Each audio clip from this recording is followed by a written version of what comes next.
જિંદગીમાં ઘણી વખત એવું થાય કે આપણે આપણી ઉંમર હોય એના કરતાં વધારે મોટા થઈ જઈએ.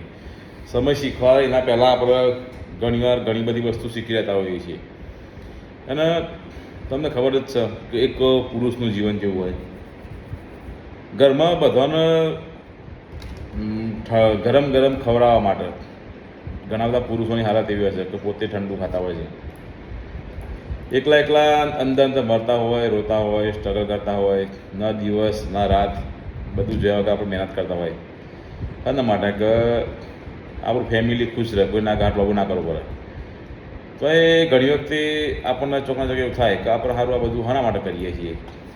દરેક વ્યક્તિને થાય, નોર્મલ છે.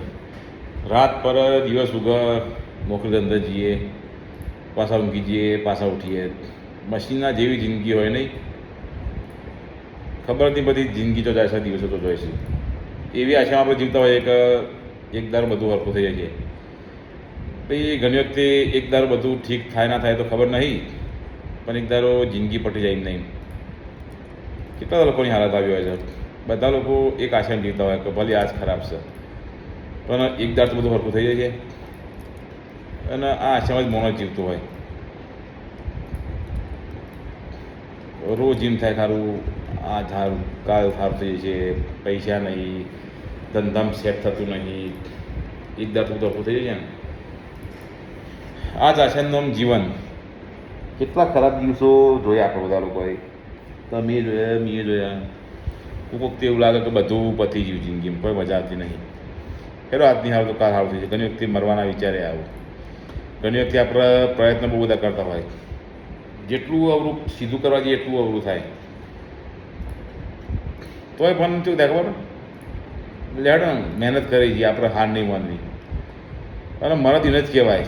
કોઈ મૂછો વધારવાથી, બાલ વધારવાથી, દાઢી વધારવાથી કોઈ મરદ ના થવાય. નાની મોટી મુસીબત આવું, બહેરું આમ બોલ્યું, તેમ બોલ્યું, નોકરીને દેવું થઈ ગયું. મરદના માથે તો દેવું હોય જ ને. અને ઘણા બધા લોકો તો કેવું હોય ખબર છે કે તમારે તો બધા છેતરી ગયા. એટલે ભાઈ હો છેતરી ગયા. કોઈક તમને છેતરી ગયો હોય તો પસ્તાતા નહીં કરી, પણ પસ્તાવ તારા કરજો, દુઃખ તારા કરજો તારા તમે કોઈ છેતરી ગયા હોય.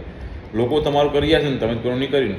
લોકો કરી ગયા હોય ને તો આપણે ટેન્શન નહીં લેવાનું, કારણ કે ભગવાન એક હાથે લઈ લે, બીજા હાથે આપે છે. પણ જો તમે કપટ કરીને, આડોહરું કરીને, ચીટિંગ કરીને કોઈના પૈસા લઈ જાય, કોઈના ક્ષેત્રમાં સફળ થયા બી છે તો નહીં કહેતા કે ઈશ્વરથી લાઠીની અવાજ નહીં હોતી.